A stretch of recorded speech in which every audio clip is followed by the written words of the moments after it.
The streets of Manhattan were unusually cold that November morning. The sky wore a pale gray hue, mirroring the exhaustion of the people rushing past, horns blaring, coffee cups in hand, eyes wandering without direction. Parked along the curb, a black SUV with tinted windows sat quietly, engine still warm. Inside, a man in an expensive suit, sharp features, and a distant stare scrolled through files on his tablet. That's when a young woman, carrying a sleeping baby in her arms, opened the back door and climbed in, thinking it was her Uber. "Sir, 42nd Street, corner of Lexington, please," she said softly, without looking up. Her voice was calm, but weary, barely more than a whisper. The man glanced up from his tablet, caught off guard, but said nothing. Silence filled the car like an invisible weight. Through the rearview mirror, he caught sight of the woman's tired face and the baby's little head resting on her shoulder. Something about that image made him pause. He couldn't bring himself to correct her. The city kept buzzing outside, but inside the car, time felt suspended. The muffled sound of tires on wet pavement, the soft breathing of the baby, the faint scent of lavender on the woman's sweater, it all felt out of place, and yet it made sense. He decided not to say anything, just started the car and drove. She kept her eyes on the window, like she didn't want to explain herself or be seen. There was a kind of fatigue in her he recognized, even if he'd never lived it, a kind of silence louder than any cry for help. And for some reason, he didn't interrupt. He felt he needed to listen, even if he didn't know to what. Deep down, it unsettled him how this random encounter didn't feel random at all. She cradled the baby gently, but her fingers were red from the cold. A plain, matte silver ring caught the car's light every now and then. He noticed but didn't say a word. Not yet. There was something familiar about that ring, but he kept the thought to himself. He just listened ... and kept driving. At one intersection, he glanced again at the baby, so tiny. Probably a newborn, yet there was something oddly peaceful in the child's expression. "How old is he?" he finally asked, his voice trying to mask a hesitation. 8 months, she replied, just enough to answer nothing more. "His name is Noah." The name hit him like a whisper to the soul. Noah, he'd heard that name before long ago, in a conversation buried deep beneath layers of forgotten memories. His gaze drifted for a moment, then returned to the road, this time slower, like something inside him was being rearranged without warning. The SUV kept moving toward the address she'd given, but he wasn't on autopilot anymore. With each passing minute, more questions circled his mind. Who was this woman? Why did that name and that ring echo so loudly in the back of his memory? And why, in a city of millions, had she stepped into his car? She had no idea she was sitting in the car of one of the richest men in the city. To Emily, this was just another desperate attempt to get home without spending the little money she had left. The Uber she'd called never showed up, and the cold was making her baby shiver, even bundled up. When she saw the car parked, their lights on, dark windows, she made a split-second decision. She climbed in, holding Noah close, figuring she'd explain later if she had to. Liam Carter couldn't understand what was keeping her there. He'd had days where he fired 5 executives before lunch and closed billion-dollar deals before dinner. But no boardroom, no matter how high stakes, had prepared him for the quiet presence of that woman in his back seat. There was something about her that completely disarmed him. The way she held her baby, the way she said little, but with a kind of quiet strength. And those eyes, tired, sure but still holding onto some kind of dignity. Emily's heart was pounding. She was anxious, but there was something about the man's silence that didn't scare her. Her instincts had always been sharp, ever since she was a kid. And even though the whole thing felt strange, she just knew he wouldn't kick her out. "I'm sorry for getting in like that, sir," she said quietly, eyes fixed on the window, trying to hide the tear threatening to fall. "It's just, I couldn't leave my baby out in the cold." "I didn't know what else to do." Liam stayed quiet. Not because he had nothing to say, but because his mind was racing. There was something in her voice that gripped him, something in the way she spoke, soft, controlled, but heavy with pain that stirred up old memories. He thought of his brother, Oliver, gone 8 years now, in what they called an accident. But before that, Oliver had disappeared for almost 2 years after cutting ties with the family to go his own way. No one ever knew if he'd left something or someone behind. "Do you have any family around here?" Liam asked, cautiously. Emily hesitated, catching his eyes in the rearview mirror for just a second. "Not anymore," she said flatly. "My mom passed 2 years ago. My dad was never around." It was the kind of truth that didn't need dressing up. Liam felt the weight of it. This woman looked like she carried the entire world on her shoulders, and still, she kept moving. He wondered how, and why. "What about the baby's father?" he asked, more gently this time. Emily let out a half-hearted smile. "He bailed when I told him I was pregnant, said he wasn't about to waste his youth raising someone else's kid." She said it fast, without much emotion, but Liam spotted the armor. He knew it well. It was the same he wore when people asked about his brother. Pain never spoken, but always felt. It was a kind of silence he knew too well to ignore.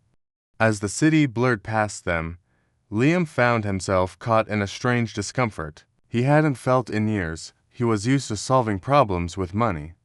But nothing about this woman looked like it could be bought. The baby slept soundly, unaware of the chill outside or the tension inside that car. Two strangers, bound by something neither of them understood yet. Liam had his hands on the wheel, but it felt like something else was steering them. There was one question screaming inside him. Why was she wearing that ring? It was an old design, plain silver, worn smooth, with a tiny inscription inside that only he and Oliver ever knew about. His brother had worn it to symbolize a bond with someone important, though he never said who. Liam didn't know the full story, but deep down, something told him this wasn't just a random ride. And honestly, he was afraid to find out why. Emily Grace Harper, 26, was born in one of the most forgotten corners of Brooklyn, where dreams died young and smiles learned how to hide. Her childhood was marked by uncertainty, absent parents, and nights when her growling stomach drowned out any lullaby. Still, even as a little girl, she showed a quiet strength and need to keep going, even when the path was too dark to see. She learned to care for her younger siblings, sew her own clothes, and pretend everything was fine. Because if she didn't pretend, she'd fall apart. By 19, she was completely on her own. Life took another turn when she landed a job at a local coffee shop, where she met a kind guy who made her laugh. For a few months, she let herself believe love could be real until she found out he was just another name on the long list of people who leave when things get hard. Pregnant, with barely $20 in her account and no family to call, Emily stood on the edge of despair. She thought about giving up, but Noah changed everything. Noah was what she called her unexpected miracle. He smiled with his eyes, even on the worst days. It was like he knew when she cried in silence or when the bottle ran empty. He was small, but in her, he ignited the strength of 1,000 armies. Emily did whatever it took to protect him. She worked as a cleaner, a delivery girl, a door-to-door salesperson. She slept in shelters, skipped meals, but Noah never felt abandoned. Motherhood made her stronger, but it also made her more vulnerable. Even with all the hardship, there was something in Emily the world hadn't managed to break: her kindness. She still said thank you, even when she got nothing in return. She still put others before herself. And her eyes, oh, those eyes, tired? Yes, but filled with a stubborn hope that didn't quite match the life she was living. That's what made her different, the way she kept believing, even when the world kept saying no. She carried scars no one could see, the constant fear of not having money for the next diaper, the shame of having to ask for help, the loneliness of not having anyone to call when Noah got sick. But there was courage, too. Courage to get into a stranger's car if it meant keeping her baby safe. Courage to face the judging stares. Courage to keep going, even when she had no idea how much longer she could. The ring she wore on her finger was the only physical reminder of a man she barely knew. Her mother once said it came in a small box, sent years ago, with a short note, and a signature Emily couldn't make out. She never understood what it meant, but she kept the ring close, like a talisman. And without knowing it, she carried with her the key to a past no one ever explained. That ring was more than just a symbol, it was a forgotten link that was finally starting to glow. Emily didn't see herself as a victim. She hated that word. She knew she was poor. She knew she lived on the edge, but she refused to let that define her. I'm more than my circumstances, she'd whisper to herself every morning. And every time she looked at Noah, she renewed that vow. He would have a better life, with or without help, even if no one else believed in her. But something shifted inside that car. For the first time in a long time, she let herself stop being strong even just for a few minutes. The silent presence of the man in the front seat didn't scare her. If anything, it calmed her. There was something about him, something in his eyes, that stirred questions she didn't know how to ask. And maybe, just maybe, he held answers she didn't even know she needed. Emily didn't just face financial hardship. She was constantly battling the invisible too. Judgment, every time she walked the streets in worn-out clothes, pushing Noah's stroller. She felt the stares, pity, disdain. She knew what they were thinking. So young, already with a baby, must have made bad choices. The words weren't spoken, but they were written all over people's eyes. And even when she tried not to care, they stung. The week before, she'd been evicted from the tiny room she called home after falling 2 months behind on rent. Since then, she'd been bouncing between shelters and long, restless nights on train station benches. By day, she searched for odd jobs that would accept a mom with a baby. Sometimes she washed dishes, other times, she made a few bucks cleaning windows. And through it all, she smiled at Noah like nothing was wrong. Because for him, nothing could feel wrong. But the hunger was real and constant. Most days, Emily skipped meals to make sure there was formula for her son. She ate scraps, took donations, endured headaches from not eating but never complained. She knew she wasn't the only one struggling, but still, it was cruel, having to choose between a diaper and a loaf of bread. Those little decisions, so small for others, were everything to her, and every one of them left a scar. There was also the looming fear of losing her son. Once, a social worker hinted that if Emily had nowhere to stay, maybe Noah would be better off with another family. That shattered her. She spent nights clinging to him, whispering that she'd never let him go. He was all she had, and she was all he knew. Even with nothing to offer, Emily clung fiercely to a mother's instinct: protect, love, endure. Reaching out to family had been a dead end. Her older sister, now married, refused to take her in. "You made your choices," she said coldly. Over the phone, that sentence echoed in Emily's mind on her hardest days. She wanted to scream that she hadn't chosen any of it. She had just survived what was left to her. She hadn't chosen abandonment, or betrayal, or being forgotten. Still, she held no hate, only a quiet ache behind those resilient eyes. The day before she met Liam, Emily tried selling her one decent coat for $20. A man offered 10. She cried in the diner bathroom next door, not over the money, but over her dignity slowly unraveling. She was tired of being strong, tired of smiling through job interviews that went nowhere, tired of swallowing tears in donation lines. But even so, she kept going, because no one needed all of her. And that's how she ended up in that SUV, not as a planned choice, but as a last resort. The cold was biting. Noah was whimpering. Her Uber had canceled. Just another closed door. When she pulled that handle, it felt like crossing an invisible line. Something inside her whispered, "Get in." Something bigger than fear, stronger than shame. Something she didn't yet understand, but that would change everything. from the driver's seat. Liam still didn't know her story, but something told him, instinctively, that every silence Emily carried held lifetimes. And for reasons he couldn't name yet, he started to wonder how he could help. Not fix a deal, but maybe repair something else, a broken bond. And without even realizing it, Emily was getting closer to a past Liam thought he'd buried, a past that might change her future.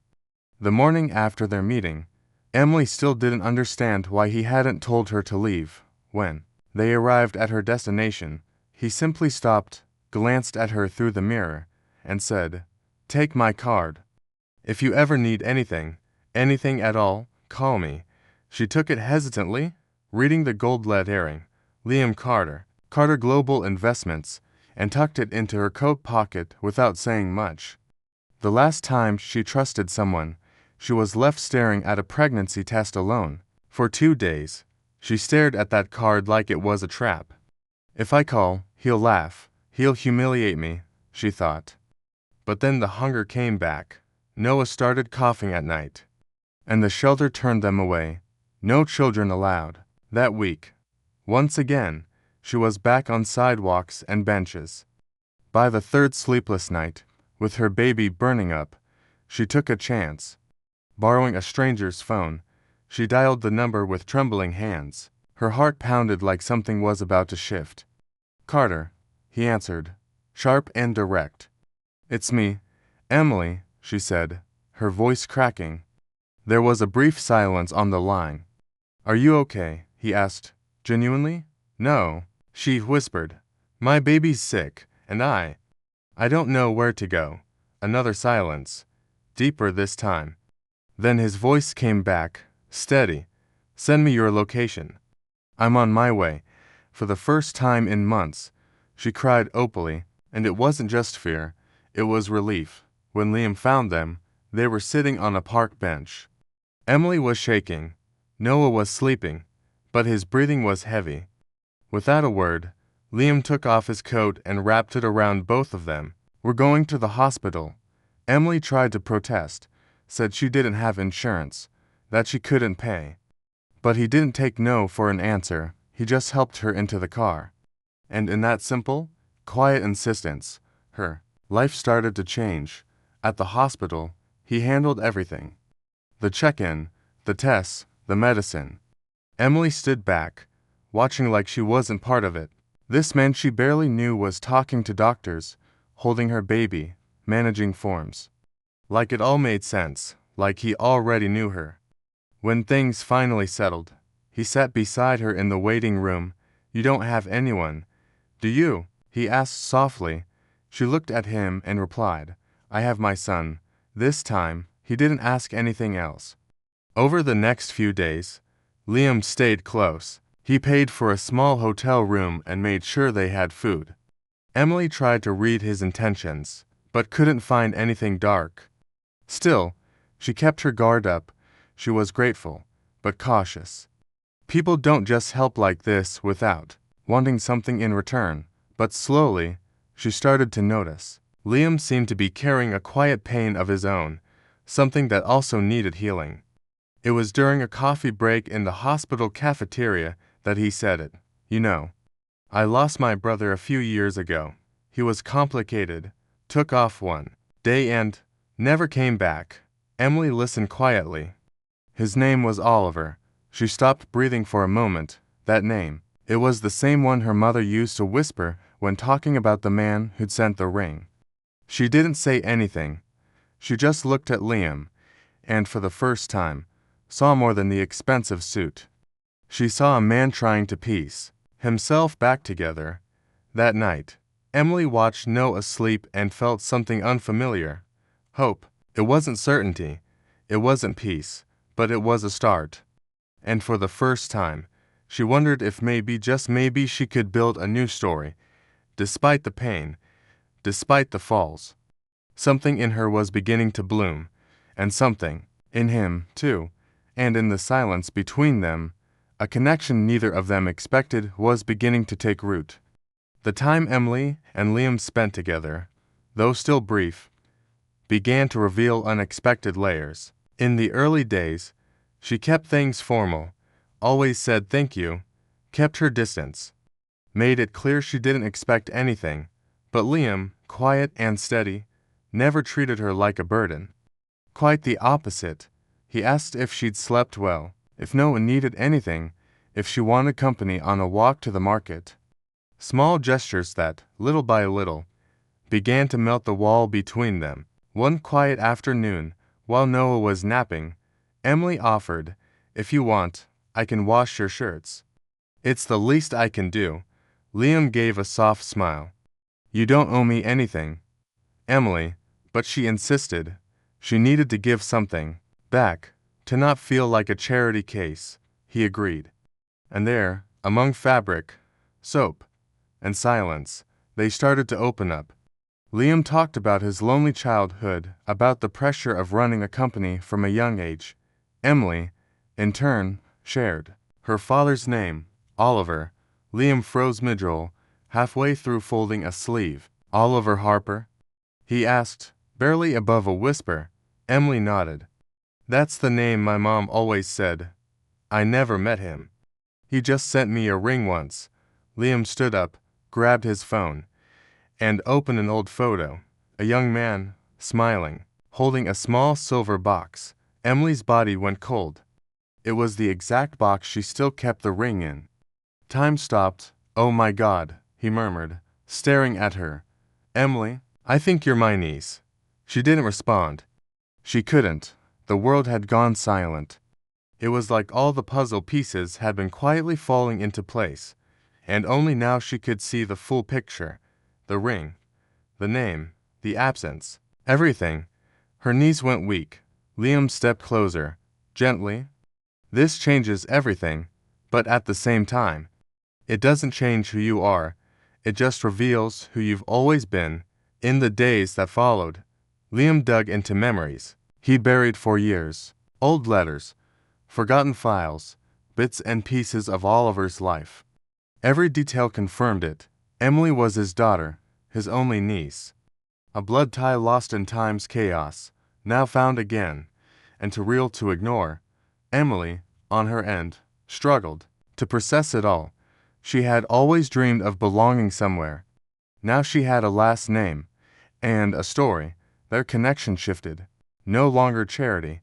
It became family. Liam began treating her like something precious he never thought he'd find again. Emily, still cautious, kept her feet on the ground. "You don't have to do anything for me, just because I'm your niece," she told him. "I know," he replied, "but I want to. Because you're my family, and I've failed mine for too long." She lowered her eyes. For the first time, she felt like she might actually belong somewhere. And Noah, he seemed to understand it all. He smiled every time he saw Liam, reached for him, laughed for no reason, and Liam, well, he gave in. He bought toys, carried him around, sang off-key lullabies. Things he never imagined himself doing. "He looks like Oliver," Liam said one day. Same curious eyes, same little frown. Emily smiled. "Then maybe I gave him the right name without even knowing it." It was more than a reconnection. It was healing, to broken worlds colliding in the gentlest way, stitching old wounds into new beginnings. But like every real story, the calm often comes before the storm. And what Emily didn't know was that the past still held one more revelation. Something that could tear everything apart, or finally set her free. The calm didn't last long. Liam was in a meeting when he got the call from the hotel where Emily and Noah were staying. "Mr. Carter, a social worker came by. They said they received an anonymous report about neglect and risk to the child." The world seemed to stop. His throat went dry. He walked out of the meeting without a word and rushed to the hotel, his heart pounding like a drum. This couldn't be happening. Emily was sitting in the lobby, her face streaked with tears, Noah clinging tightly to her, scared by the commotion. A hotel employee explained that, following protocol, the child would have to be placed temporarily in care while the mother's condition was assessed. Liam stepped in, voice firm, posture uncheckable. "She's under my direct protection. I'm responsible for her.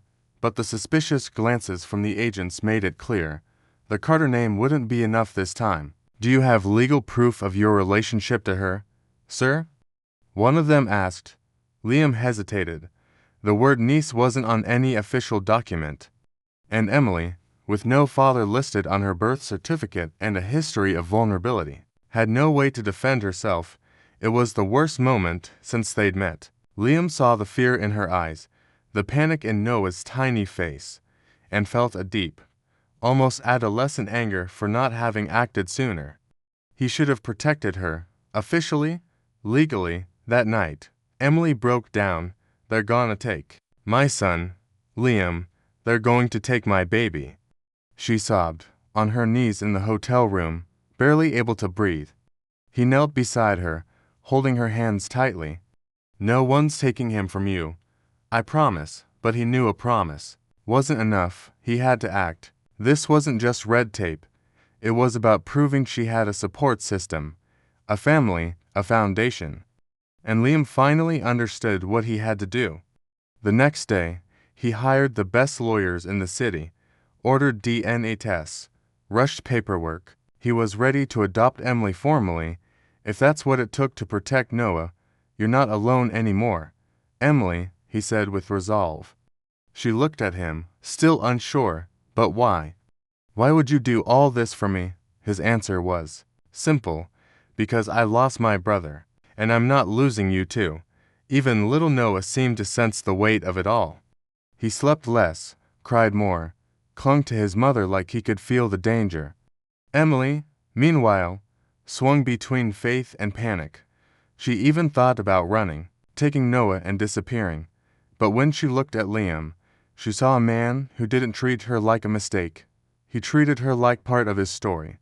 It was unfamiliar, terrifying, but for the first time, she chose to trust, to fight with him by her side.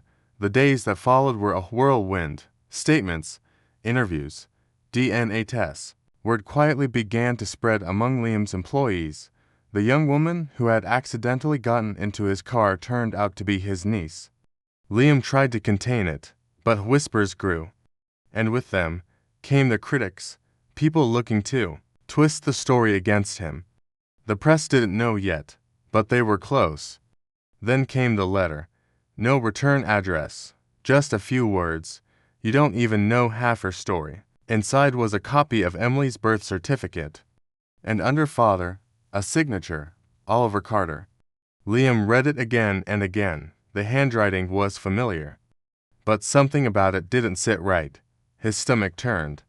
The truth in that envelope was real, but incomplete. And what it left out had the power to turn everything upside down. Emily could have run.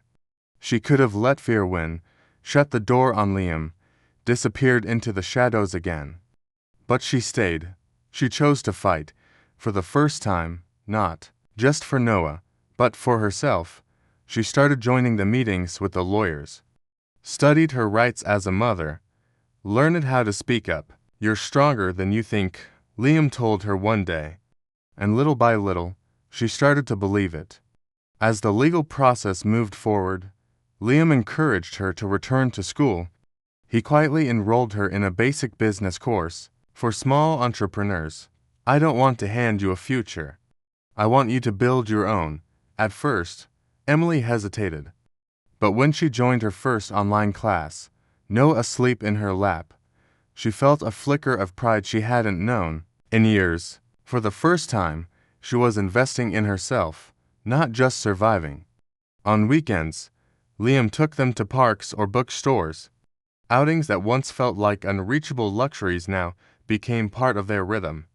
Emily still kept both feet on the ground, but her heart was starting to soften. Noah was growing strong, smiling more, getting sick less. And Emily was healing too. With every small win, another wound closed. And Liam always there, steady, present, patient. Their bond deepened. It wasn't just gratitude anymore. Wasn't just blood. Emily felt something shift when Liam played with Noah or made coffee in the morning. She felt peace, a strange, gentle peace she hadn't known in years. And Liam, He didn't even try to hide the spark in his eyes when she smiled. It was a connection born from pain, but blossoming in hope. Slow, quiet, real. Still, fear didn't vanish completely. Emily would wake in the night thinking of threats, lost paperwork, false accusations. But now, she had someone to share the nightmares with. Someone who said, "It's going to be okay," and actually made it feel true. With Liam, she learned that being strong didn't mean being alone, and that changed everything. Her classes turned into real opportunities. Emily began helping with outreach programs tied to Liam's company, supporting other single moms. Her story started inspiring others. "You're a symbol of resilience," people said, but she just smiled. She knew it was only the beginning. She was still learning to see herself as someone worthy, still battling the old voices that said she wasn't enough. One day, as they walked hand in hand with Noah between them, Emily paused and looked at Liam. "Thank you for not letting me just get in and out of that car like a stranger." He chuckled, moved. "You didn't get in by accident, Emily. That was fate." She nodded silently, because deep down, she felt it too, and knowing that was more powerful than any signature on paper. But the past still held one last piece. And even after all their healing, one name hidden in old documents was about to resurface, a name that would reopen old wounds and test, once again, everything they had built together. The box of Oliver's belongings held more than just memories. Beneath an old folder, Liam found a sealed envelope with the company's official seal, dated 10 years earlier. Inside, a handwritten document in a familiar script. It was a letter from Oliver, never sent, addressed to whoever needs to know the truth someday. The first line nearly stopped Liam's heart. "If you're reading this, it means my daughter may have forgiven me. Or, at least, is trying to understand." Liam read every word as if Oliver's voice were still alive in his mind. The letter revealed that Oliver had learned about the pregnancy from a woman he'd had a brief but meaningful relationship with. He had wanted to be a father, but couldn't. Emily's family had pushed him away, even threatened him. "I tried to stay. I tried to fight for her. But the woman I loved was being threatened. I thought disappearing would protect them." Liam sat in silence, guilt creeping in for never asking more questions back then. The letter held a second revelation. Oliver had created a secret investment fund in his daughter's name, in case of his death. It wasn't a fortune by Liam's standards, but it was built from personal sacrifice, his way of doing something right. But the fund was never claimed. The name listed was Emily Grace Harper, but the address attached had been wrong. For all these years, the money sat untouched, waiting for her. Liam couldn't hold back the emotion when he showed the letter to Emily. She read it in silence, eyes welling up with every line. He tried to find me," she whispered. "He loved me." The pain of abandonment, buried for so long, began to shift into real grief. Now she knew she hadn't been forgotten. She'd been loved, even from afar, even in silence. And that changed something deep inside her. "I spent years thinking I wasn't good enough for anyone to stay," she said. "And now, knowing he fought for me, even if it failed, it heals something in here." Liam took her hand gently. "You deserve to know where you came from, and you deserve to choose where you're going." Together, they called the lawyers and began the process of transferring the fund. Emily hesitated. "This money, is it really mine?" Liam smiled. "No, it's part of who you've always been." That unexpected push gave Emily the courage to change her life. She rented her first apartment in her own name, reorganized everything. It's strange, seeing my name on a lease and knowing I'm the one paying for it. It was more than independence. It was identity, a piece of the past finally, finding its place in the present. And Liam, by her side, didn't just see his brother's daughter anymore. He saw a woman who chose to grow despite it all. The letter ended with something Liam didn't expect, a handwritten line, shakier than the rest. "If my daughter ever reads this, tell her the ring ain't just a symbol. It's my promise that I'll be with her through every hard decision. She know. Emily touched the ring on her finger. She cried quietly, not from pain, but because the presents she'd always hoped for finally made sense. And there, among old papers, blurred memories, and teary eyes, the pain finally found a name, a reason, and peace. But Emily's story was far from over. There was still one final confrontation, a reckoning with the world, and with those who doubted her. A final test of everything she had built. The official announcement of Emily and Liam's relationship hit Carter Global like a bomb. Executives began questioning Liam's judgment. The media, smelling scandal, tossed out wild headlines. CEO takes in poor girl and baby, then discovers she's family. Liam tried to get ahead of it, but it was too late. An emergency board meeting was called. Some directors even suggested he step down temporarily. Emily overheard two employees whispering about it in the hallway. Her stomach dropped. They're trying to push him out of his own company. Because of me. Guilt clawed at her. She knew how respected Liam was, and now he was under fire for standing by her. That night, she went to his apartment, ready to leave. I'm going. Liam, I won't be the reason they tear you down. But he stood firm. You're not the reason. You're the reason I stand back up.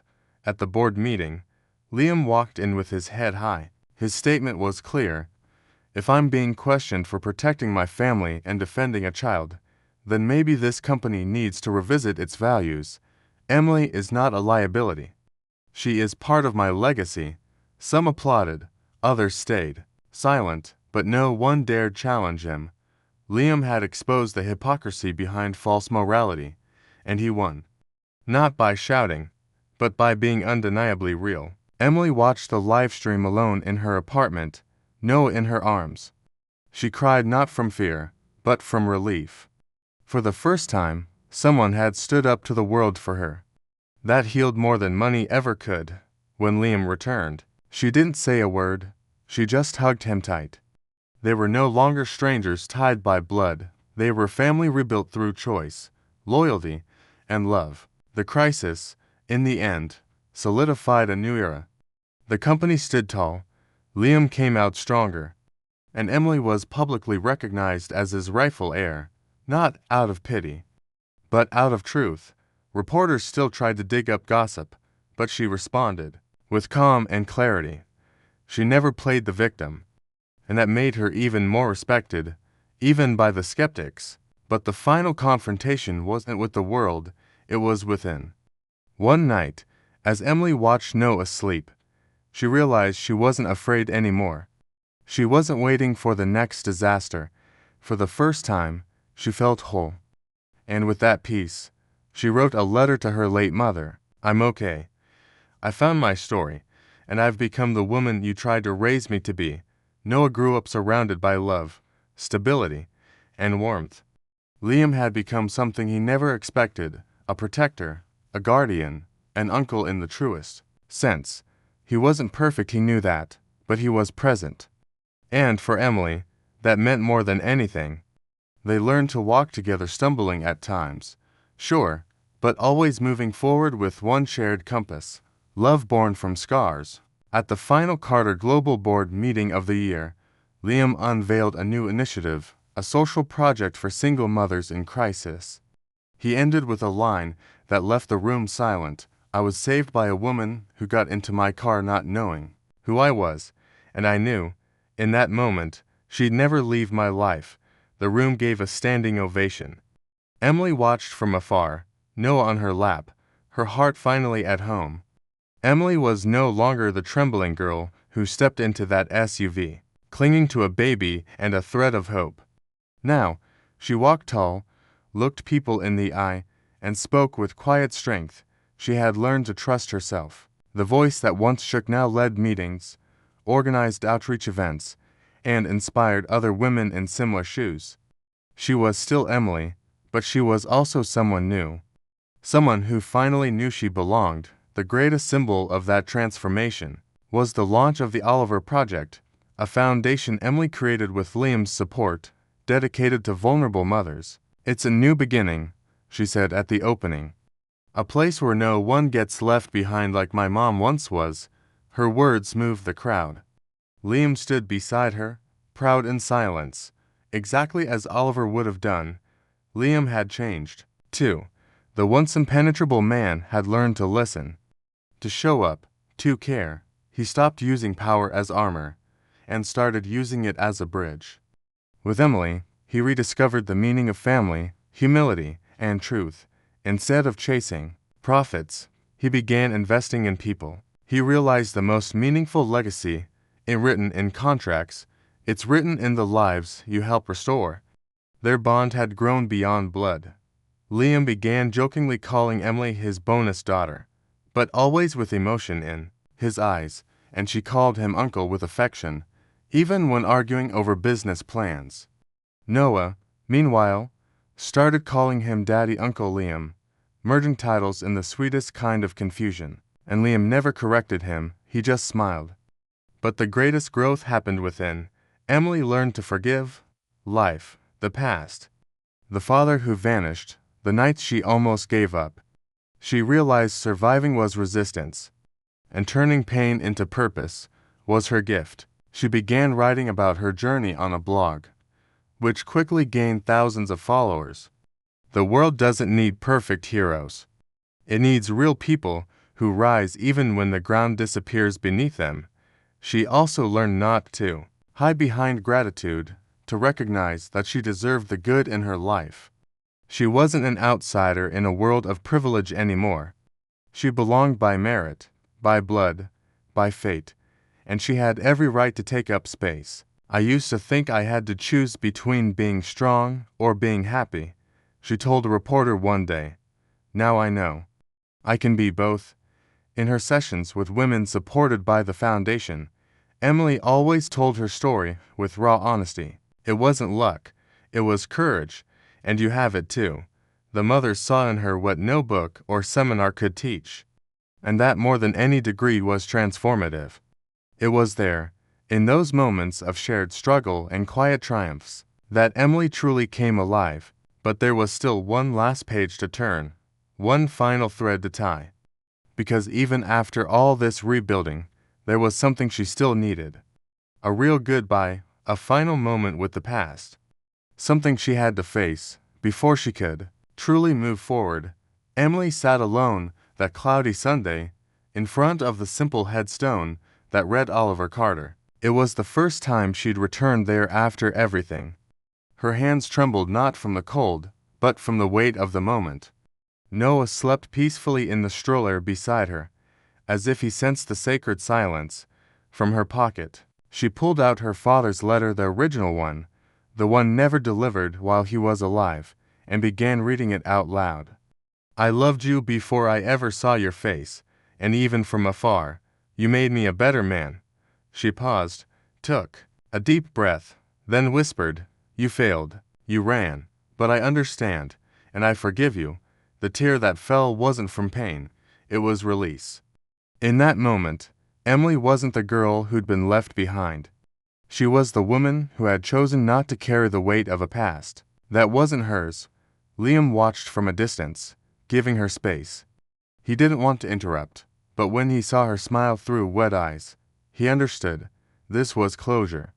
A return to the beginning, now with peace. When she came back, she took his hand and said, Now I can move forward. He nodded.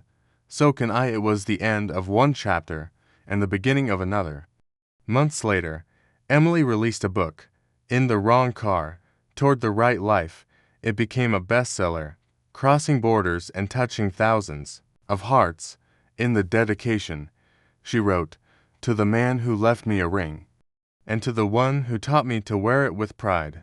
Readers cried, laughed, and saw themselves in her.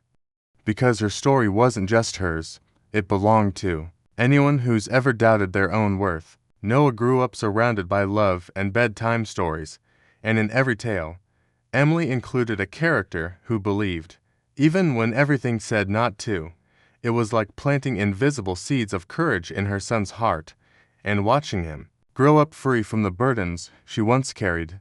Emily knew she had won, not because of what she gained, but because of who she had become.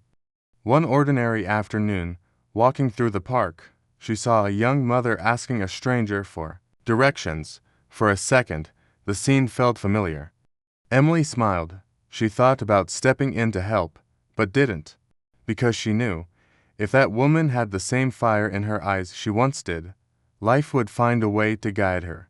Sometimes, all someone needs is a chance that's not quite as accidental as it seems. At the end of her book, Emily wrote, "Life didn't ask if I was ready. It just happened. And when I got into that car, I thought I was escaping chaos, but really, I was on my way to finding myself." What did you think of this story? Leave a comment down below. I'd love to hear from you. And don't forget to subscribe and turn on notifications for more stories like this one.